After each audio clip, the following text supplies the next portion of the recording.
이 시편 123편은 여러분 4절에서 끝나는 게 아니고 1절로 다시 돌아가셔야 됩니다. 여기 4절에 보면 안일한 자의 조소 교만한 자의 멸시가 우리 영혼에 넘치나이다. 그러나 1절 하늘에 계시는 주여 내가 눈을 들어 주께 향하나이다. 우리가 이 시간 예배드리는 것이 우리의 눈을 들어 하나님을 향하는 시간입니다. 이 시간에 하나님은 우리의 이 기도와 예배를 하찮게 여기지 않으시고 귀중하게 받으시며 하늘의 문을 여사 저와 여러분에게 하나님의 능력과 축복을 부어주실 줄 믿습니다. 우리가 지금 시편을 주일에 계속 읽어 나가고 있는데요. 시편 120편부터 134편까지는 모두가 다 성전에 올라가는 노래라는 부제가 붙어 있습니다. 말하자면 이 부분은요, 이 시편 150편 전체에서 결론에 해당되는 장수잖아요. 말하자면 그동안의 모든 하나님의 말씀이 선포되면서 시편의 결론적인 부분에 있어서는 예배를 강조하고 있는 겁니다. 그만큼 예배가 중요한 거예요. 우리가 잠언 19장 21절에 보면은 사람의 마음에는 많은 계획이 있어도 오직 여호와의 뜻만이 완전히 서리라 되어 있습니다. 무슨 뜻인가요? 우리가 마음속으로 여러 가지 내 미래에 대해서 계획을 하고 여러 가지 생각을 할 수 있지만 내 뜻대로 되는 게 아니죠. 누구의 뜻대로? 하나님의 뜻대로. 그래서 마음의 경영은 사람에게 있어도 말의 응답은 여호와께로부터 난다라고 되어 있는 겁니다. 오직 여호와의 뜻만이 완전히 서리라. 그 사실을 안다면 오늘 우리가 드리는 이 예배가 얼마나 중요한 시간인가요? 예배보다 더 중요한 게 없습니다. 불신자도 진인사 대천명이란 말을 하잖아요. 진인사 대천명 무슨 뜻입니까? 이런 사람이 하지만 이루는 것은 하나님의 뜻대로. 그죠? 모든 것이 우리의 생사화복이 하나님의 손에 달려 있습니다. 그래서 여러분 예배 드리는 이 시간에 여러분 미래의 문이 열리는 겁니다. 예배 드리는 이 시간에 하나님의 응답이 시작되는 겁니다. 우리 지난주에 우리가 히스기야 왕에 대해서 잠깐 얘기를 나눴어요. 히스기야 왕이 자기가 할 수 있는 방법은 다 썼잖아요. 막 성전에 있는 금까지 벗겨가지고 막 갖다 바쳤잖아요. 제발 물러가 달라고. 애굽에다가 막 그 사자도 보냈잖아요. 제발 우리한테 원병을 보내달라고. 온갖 방법을 다 쓰면서 했는데 안 되는 거예요. 마지막에 정신 차리고 어떻게 했습니까? 하나님 성전에 올라간 거예요. 뭐 이런저런 긴 말이 필요 없어요. 그 아수르 왕이 적어보낸 협박 편지 그걸 딱 성전 앞에 펴놓고 하나님 보시옵소서. 저 하나님 모르는 불신자가 이와 같이 하나님을 모독하는데 하나님 보시옵소서. 이제 진짜 다른 방법 없는 거예요. 하나님 앞에 나온 거예요.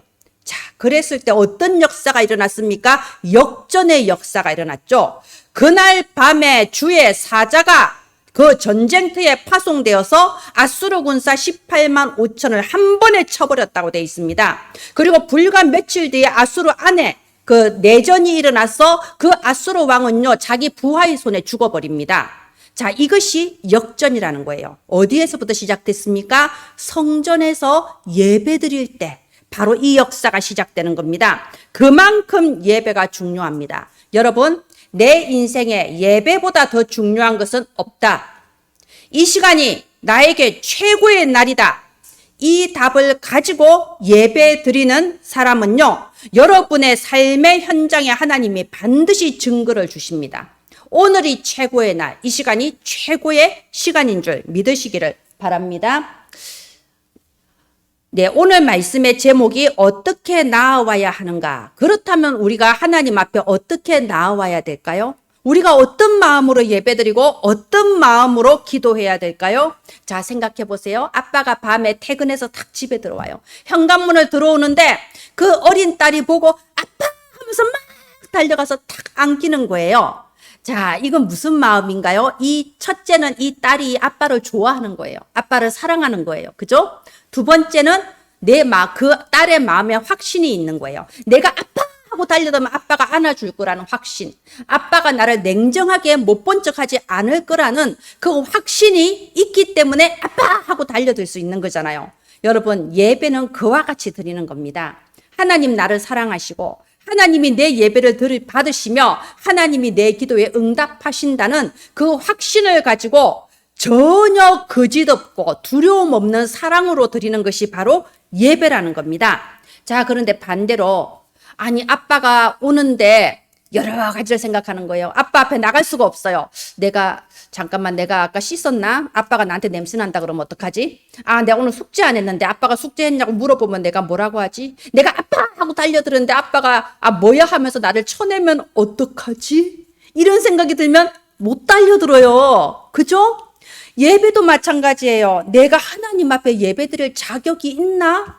잠깐만, 내가 하나님이 과연 나를 기뻐하시고 좋아하시나? 내가 이런 잘못도 저런 흠도 여러 가지 숨은 게 많은데 내가 어떻게 감히 하나님 앞에 나아갈 수 있나? 이러면 그 예배가 온전한 하나님이 기뻐하시는 예배가 되기 어렵습니다. 하늘 보좌의 문이 안 열리는 거예요. 여러분, 우리는 어떻게 하나님 앞에 나아와야 될까요? 우리는 어떻게 예배 드릴 수 있을까요? 어떻게 우리가 혼자 있는 시간에 하나님께 마음을 탁 내려놓고 기도할 수 있을까요? 조금 더 어렵지 않습니다. 내 생각만 조금 내려놓으면 돼요. 내가 스스로 내가 자격이 있나? 아, 내가 기도하면 하나님 들으실까? 나 따위가 기도한다고 나보다 더 훌륭한 사람도 많은데 저 목사님 기도나 듣지 내 기도를 듣겠어? 이렇게 내가 스스로 생각하고 내가 스스로 판단하는 게 아니고요. 내려놓는 겁니다. 내려놓고 오직 나는 지금부터 하나님의 뜻대로 인도받겠다. 성령 인도받겠다. 이 마음으로 예배드리시면 돼요. 여러분, 이 시간에 여러분 생각 다 내려놓으세요. 오늘 예배드리러 온 이유가 여러분 다 있으실 거예요. 뭔가 마음속으로 나는 내 부인 때문에 나는 원래 교회 다니는 사람이니까 여러 가지 이유로 교회 오셨을 거예요. 다 내려놓으세요. 하나님, 나를 향하신 하나님의 그 사랑을 믿습니다. 나를 향하신 하나님의 그 사랑의 뜻대로 이 시간 이루어지게 하소서. 내가 이 시간에 내 생각 다 내려놓고 성령의 인도를 받겠습니다. 여러분, 이렇게 나아오시면 됩니다. 전혀 어렵지 않아요. 하나님께서 우리를 사랑하시고 우리에게 이미 모든 축복 다 주셨어요. 다 주셨는데 내가 그거를 누리지 못하고 놓치고 있습니다. 내 속에 가로막는 내 생각, 내 판단이 너무나도 많아서 그렇습니다.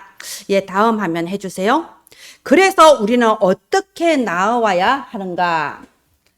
우리가 전도 현장에서 이렇게 사람들 만나면요, 교회 조금 다녀보셨다거나 신앙 좀 있는 사람들 이런 말 참 많이 해요.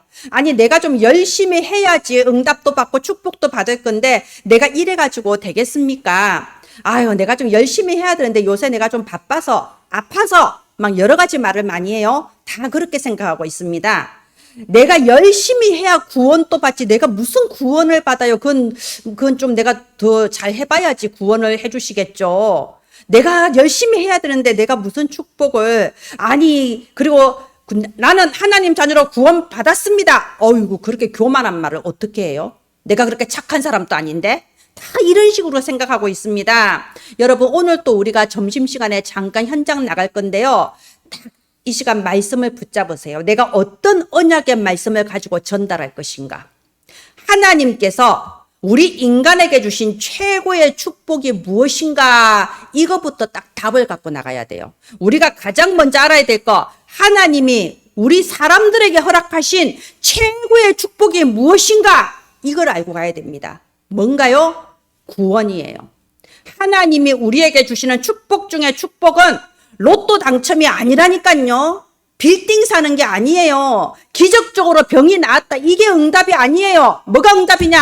내가 구원을 받았다. 이게 축복 중에 축복입니다. 설령 내가 100억짜리 건물이 저 강남 땅에 있다고 해도 내 영혼이 구원받지 못했다면 나는 여전히 재앙당할 수밖에 없고 지옥 갈 수밖에 없는 자예요. 최고의 축복이 뭐라고요? 구원입니다. 그리고 하나님은 이 구원 속에 어마어마한 영적 축복을 다 넣어두셨어요. 여러분, 구원이 뭐냐? 구원은요, 내 운명이 바뀌는 전환점이에요. 내가 그냥 교회 다닌다 이런 차원이 아니라니까요. 운명이 바뀌는 전환점이에요. 여러분 정주영 씨 다 알죠? 이 정주영 씨가 우리나라 해방되고 6.25 끝나고 완전 가난한 그때에 혼자 그 자신의 능력으로 일구어내 가지고 전 세계 우리나라 이름 알릴 만큼 대그룹을 만들었잖아요. 정주영 씨. 그런데 제가 이 정주영 씨 젊었을 때 이런 뉴스가 한번 나왔어요. 정주영 씨가 소를 500마리를 끌고 북한에 올라갔다. 여러분 아시죠? 저는 그 기사를 보면서 정주영 씨가 저렇게 크게 성공했다고 다들 인정하지만 가문을 타고 내려오는 영적 저주, 운명은 아직도 해방을 못 받았구나. 그게 보여졌어요. 왜 하필 소인가요? 여러분 왜 하필 소였던 것 같아요? 정주영 씨가 그 자기 아버지 밭에서 논에서 같이 일하다가 농사 지어서는 도저히 답이 안 난다 싶어서 머리가 좋으니까 농사 지어서는 답이 안 난다 싶어서 몇 번이나 가출을 한 거예요. 근데 그때마다 뭐 먹을 게 없으니까 또 다시 가고 그래서 마지막 가출할 때는 집에 소를 팔아가지고 소 판 돈을 가지고 서울로 가출을 한 거예요. 그걸 미천 삼아서 이제 사업을 일구어낸 겁니다. 그러니까 이제 6.25 전쟁 떠지고 3.8산이 탁 가로막아서 이제 고향에 갈 수가 없잖아요. 그러니까 내가 이만큼 성공해서 고향에 돌아간다 할 때는 그 소판 돈, 아버지 몰래 훔쳐온 그 소판 돈을 소 500마리를 끌고 가서 갚겠다는 그 마음이 있었던 거예요. 여러분 이게 뭐냐? 과거의 종노릇. 아직도 그 상처에서 벗어나지를 못했던 거예요. 여러분 정주영 씨가 어떻게 돌아가신지 여러분 아는 사람 알죠? 조그마한 방에서 조그마한 테레비 하나 틀어놓고 테레비 보다가 그냥 그렇게 죽은 겁니다. 그리고 정주영 씨가 많은 자식들을 낳았죠. 그중에 넷째 아들, 다섯째 아들이 우울증으로 자살했어요. 다섯째 아들은 투신 자살한 걸로 제가 알고 있습니다. 아까 제가 말씀드렸죠. 100억짜리 건물이 있어도 내가 내 운명에서 구원을 받지 못하면 아무 의미가 없는 거예요. 구원은 뭐냐? 예수님이 십자가에 죽으시고 예수님이 십자가에서 다시 3일 만에 부활하셨을 때 과거에 내가 함께 죽고 죄인 되었던 내가 함께 죽고 내가 이제 새 사람으로 하나님의 자녀로 거듭나는 거, 바로 그게 구원이라는 겁니다. 내 가문에 대대로 내려오는 반복되는 재앙이 끝난 거예요. 내 평생 따라다니던 그 운명 팔자의 그 그늘에서 내가 이제 벗어나는 겁니다. 창세기 3장 15절에 여자의 후손이 뱀의 머리를 상하게 하심이라. 이게 무슨 말인가요? 아무도 이길 수 없는 사탄의 권세를 여자의 후손 그리스도께서 완전히 박살내 버리신 거예요. 마귀의 머리를 산산히 깨뜨려 버리신 겁니다. 그래서 여러분 다른 걸로는 안 됩니다. 다른 걸로는 할 수가 없습니다. 오직 예수 그리스도 그 이름으로만 가능한 겁니다. 오직 그리스도 예수의 피밖에 없네. 예수 그리스도 그 이름을 붙잡는 자마다 기적이 일어났습니다.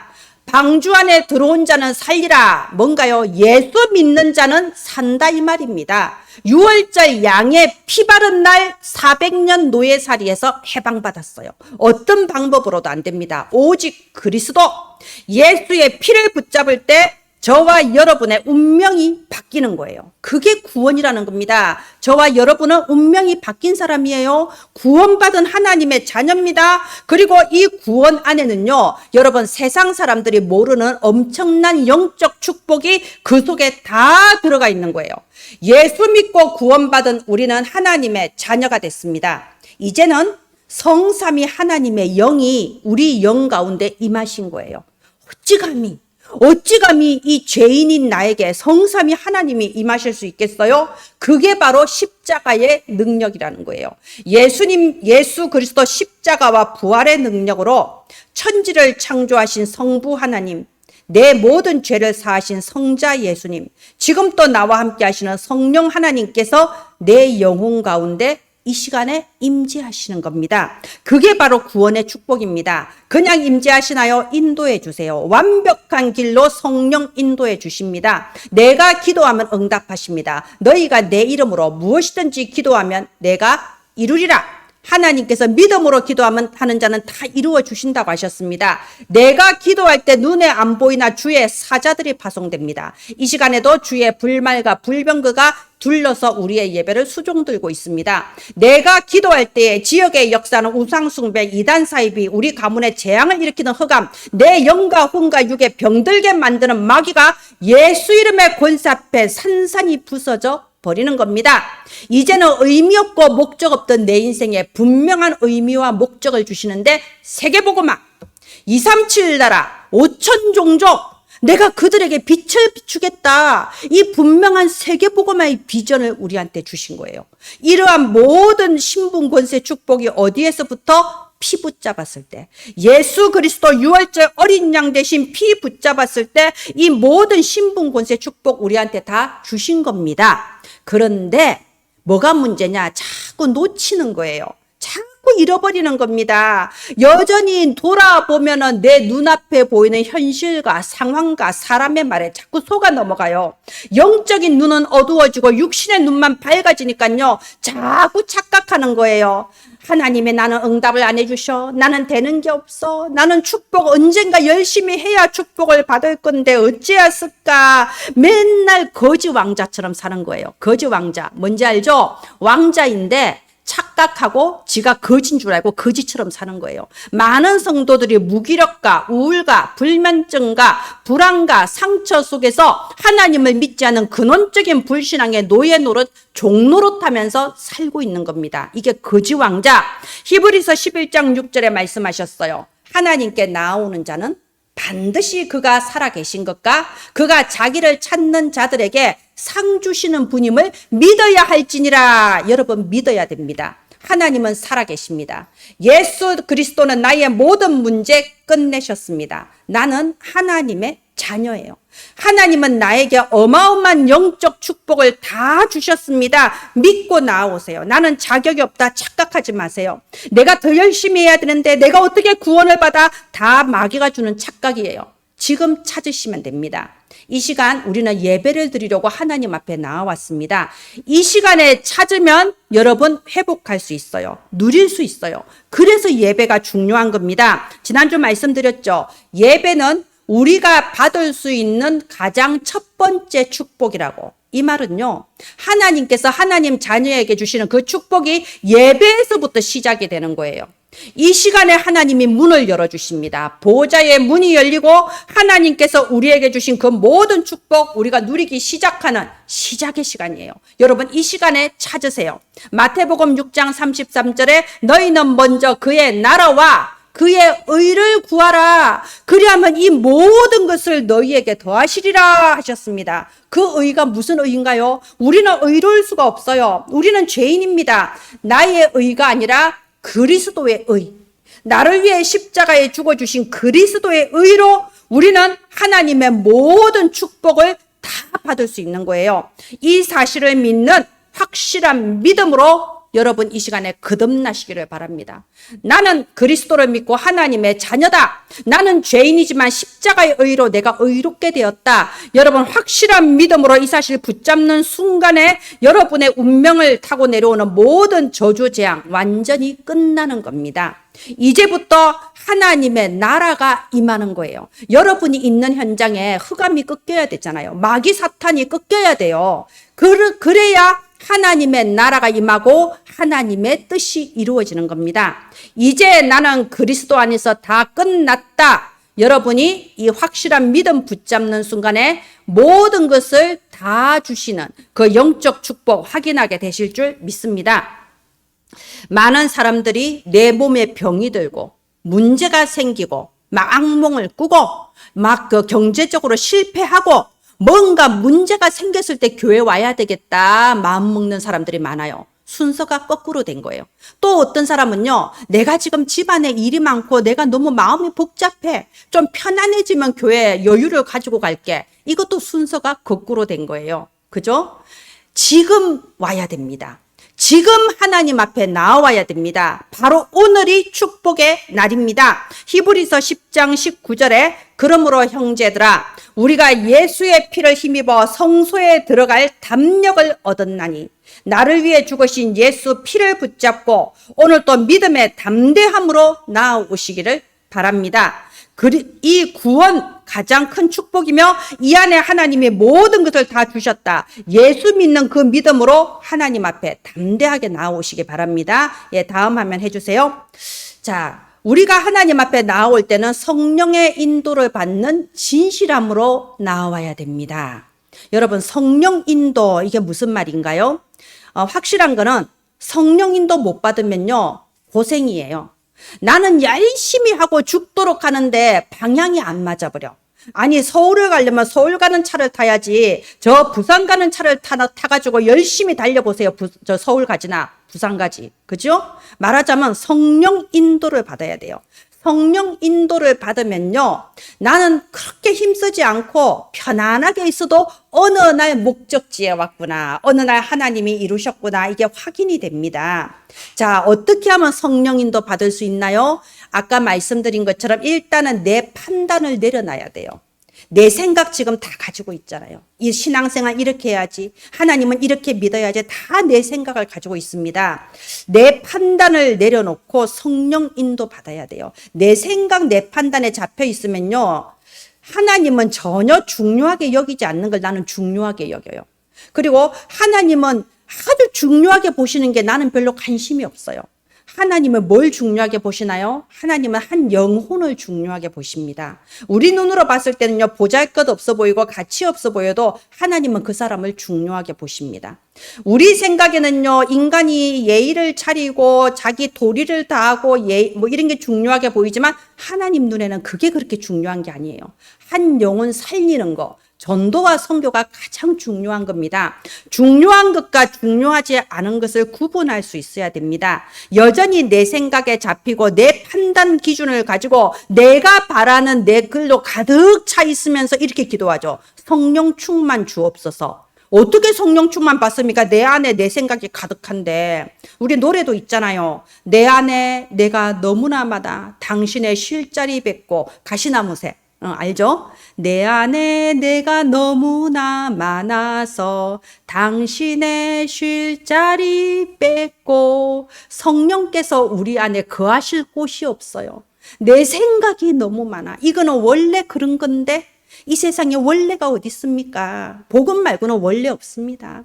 다 내 생각, 내 기준을 가지고 판단을 하고 있으면서 그러면서 기도는 성령 충만 주옵소서 하니까 마귀가 당황한다니까요. 쟤는 대체 왜 저러지? 이런다니까요.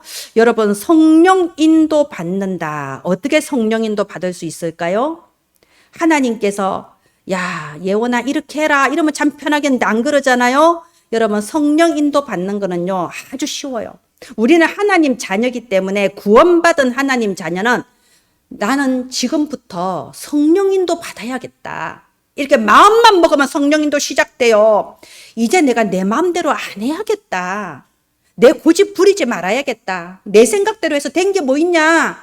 나는 이제부터 하나님의 인도 받을란다. 나는 하나님 성령 인도 받게 해주세요. 이거부터 시작되는 겁니다. 이러면 하나님은요 반드시 성령 인도 해주십니다. 여기 1절 보세요. 123편 1절. 내가 눈을 들어 주께 향하나이다. 이게 성령 인도의 시작이라니까요. 여기 2절에도 보십시오. 우리의 눈이 여호와 우리 하나님을 바라보며. 그동안은 뭘 바라봤습니까? 환경을 바라보고 상황을 바라보고 이럴 때는 어떻게 해야 돼? 내가 원래 살아왔던 그 방식대로 나는 세상에서 내가 이용당하지 않고 실패하지 않고 살려면 이렇게 해야 돼. 내가 알고 있는 그 방법대로 온갖 노력을 하면서 도끼를 품고 살아왔잖아요. 근데 거기에서 이제 그만한 거예요. 내 눈을 들어 여호와 우리 하나님을 바라보나이다. 이게 성령 인도의 시작이라는 겁니다. 여러분, 성령 인도 받겠다 마음만 먹어도요 하나님은 우리에게요 딱 빛을 비춰주세요. 빛이 비치면요 환하게 보이겠죠. 내 생각대로 안 해도 하나님께서 준비해 놓으신 많은 축복의 길이 그때부터 보이기 시작합니다. 그전에는 안 보여요. 내 생각, 내 동기, 내 욕심이 가득하니까 길이 열려 있어도 안 보인다니까요. 그런데 그거 내려놓고 하나님의 인도 받겠다. 이때 보이는 거예요. 자, 야복강에 그 야곱 한번 보세요. 야곱이 얼마나 머리도 좋고 자기 오기가 많은 사람인지 온갖 방법 쓰면서 형도 속여먹고 아버지도 속여먹고 온갖 방법 쓰면서 살았던 게 야곱 아닙니까? 그런데 어느 날 야복강에 왔을 때 드디어 다 내려놓은 거예요. 자기가 아무리 선물을 보내고 어떻게 하려도 에서 형이 자기를 용서를 안 할 것 같은 거예요. 아니, 저 병사를 600명을 거느리고 오고 있다는 소식을 들었다니까? 불안하고 무섭잖아요. 그러니까 드디어 그날 밤에 자기 아내와 자식들, 하인, 재산 전부 다 먼저 보냈어요. 나는 좀 이따 갈게. 먼저 가라. 혼자서 야복 강가에 그날 밤에 남은 거예요. 뭐 했겠습니까? 캄캄한 밤에 강가에 혼자 남아서 하나님 내 생각 다 내려놓고 그동안 내게 했던 모든 계산 다 내려놓고 하나님 은혜를 바라나이다. 여기 은혜라는 말은 여기 은혜라고 돼 있죠. 옛날 성경에는요, 이 123편이 은혜가 긍휼이라고 돼 있었어요. 하나님 나를 불쌍히 여겨주소서, 내게 긍휼을 베풀어 주옵소서. 이게 성령 인도 받는 시작이었어요. 어떤 일이 벌어졌습니까? 하나님이 에서의 마음을 완전히 바꾸어 버렸어요. 원래는 야곱을 죽이려고 그 600명이나 끌고 왔는데 야곱을 본 순간에 끌어안고 내 동생아 이러면서 화해하게 됐다니까요. 여러분, 성령 인도만 받으려고 해도요, 마음만 먹어도 많은 길이 보입니다. 학생이 성령 인도 받는 그 길은 무슨 길인가요? 공부하는 거죠. 학생이 나는 지금부터 사업하겠다 돌아다니면 그 성령 인도 아니에요. 그죠? 나는 학교 다니고 공부하고 주일에는 교회 오고 이게 성령 인도 아닙니까? 저도 성령 인도의 길이 있어요. 제가 성령 인도 받는 길은 여러분을 위해서 기도하고 교회를 위해서 기도하고 여러분에게 내 말을 하지 않고 하나님이 주시는 말씀을 증거하려고 기도하는 거. 이게 나의 성령 인도 받는 길이에요. 내가 돌아다니면서 우리 교회 어쩌고저쩌고 욕하면 그게 제가 성령 인도 받는 거겠습니까? 아니겠죠? 여러분도 마찬가지예요. 많은 성도님, 중직자님, 그리고 우리 렘넌트들 마찬가지예요. 여러분이 성령 인도 받는 길은 그리스도의 몸된 교회를 든든하게 세워나가고 교회를 섬기고 봉사하고 교회가 전도 선교할 수 있도록 내가 심부름하는 거. 그게 성령 인도잖아요. 무슨 성령 인도가 따로 있겠습니까? 그지요? 내가 성령 인도 받아야겠다 마음만 먹어도요. 하나님이 주시는 축복의 길들이 다 보입니다. 그렇게 우리는 성령 인도 딱 받아야겠다 하고 그 길로 걸어갈 때 그때 여러분 가문의 흑암이 꺾이는 거예요. 내 입에서 불평이 나오고 불만이 나오고 남 탓이 나오면요. 그 성령 인도겠어요? 아니죠. 내가 오늘 예배 빼먹고 하루만 수영장에 놀다 갔다 오자. 이게 성령 인도겠습니까? 절대 아니죠. 그러니까 흑암이 안 꺾이는 거예요. 내 마음의 마귀가 안 꺾이고 내 가문의 마귀가 안 꺾이는 겁니다. 그래서 여러분 에스더 보세요. 제가 오늘 에스더 얘기할게요. 그 에스더 시대에 하만이라는 악한 자가 괴계를 꾸며가지고 몇 월 며칠 날 되면 이스라엘 민족 전부 다 죽이겠다 이 날을 정했잖아요. 얼마나 악독하게 원한을 품었는지 나라에 방을 붙여서 몇 월 며칠 날에는 너희 동네에 사는 이스라엘 민족 아무한테나 쳐들어가서 사람 죽이고 그 재산 빼앗아 와도 죄를 물지 않겠다. 그러니까 몇 월 며칠은 공식적인 장례식 날인 거예요. 그럴 때 어떻게 했습니까? 만약 에스더 왕비가 그때 나는 왕궁에 있으니까 내가 이스라엘 사람인가 아무도 모르니까 그냥 막 조용히 있자. 이게 성령 인도겠어요? 아니죠. 에스더가 이렇게 말했습니다. 나는 지금부터 3일 동안 밥을 먹지 않고 금식 기도하겠다. 이스라엘 모든 백성들도 3일 동안 밥을 먹지 않고 나와 함께 금식 기도하자. 말하자면 집중하자는 거예요. 이렇게 집중하고 내가 그 다음에 왕 앞에 가서 내가 말을 하겠다. 그런데 유명한 기도를 했습니다. 내가 죽으면 죽으리라. 이 말이 뭔가요? 만약 내가 죽는 것이 성령 인도면 죽지. 이 말을 하는 거예요. 여러분, 이게 진짜 기도예요. 기도는 하나님 내 뜻대로 되게 해주시오. 이거 주시오. 저거 주시오. 안 해주면 하나님이고 안 해주면 에이 교회 안 다녀. 이게 기도가 아니라니까요. 기도는 내가 죽으면 죽으리라. 성령 인도라면 내가 죽어도 나는 인도받겠습니다. 이러면서 3일 동안 집중한 거예요. 여러분, 우리가 집중할 수 있어야 돼요. 때로는 집중하는 그 비밀이 있어야 된다니까요. 집중해서 진짜 기도를 했을 때 어떤 일이 벌어져서 역전됐잖아요. 하만이 오히려 죽었어요. 그날은 거꾸로 방이 붙어서 무슨 방이 붙었냐? 오늘은 너희 이스라엘 민족이 옆에 사람 집에 들어가서 재산을 가져와도 죄를 묻지 않겠다. 간략하게 말하면 그런 내용의 방이 붙어버린 거예요. 완전히 역전을 시켜버렸죠. 그런다고 이제 그런 침략을 했다는 건 아니고요.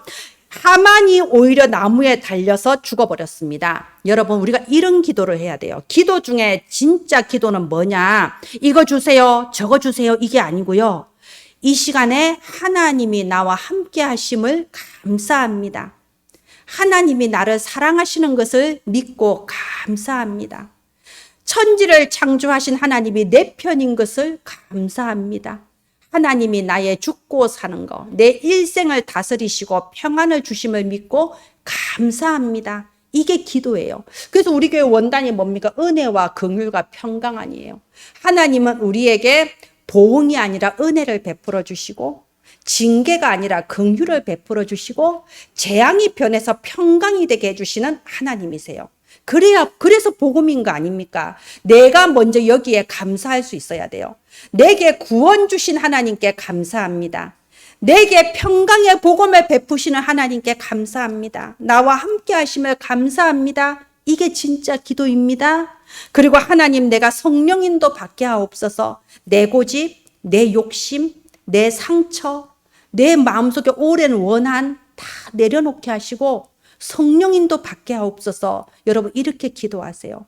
여러분이 월화수목 금토 평일에 단 한 번이라도 이 주보를 다시 한번 펴보고, 아, 이번 주 말씀이 이거였지. 그래, 성령인도 받아야 되겠다. 이렇게 마음만 먹어도 그게 기도라니까요. 그래서 여러분, 그렇다고 일주일에 한 번 기도하지 마시고요. 날마다 아침에 일어나고 밤에 잠자기 전에, 아, 이번 주 말씀 뭐였더라 하면서 강단 말씀 딱 묵상하고 하나님 앞에 다 내려놓고, 하나님 성령 충만 주옵소서.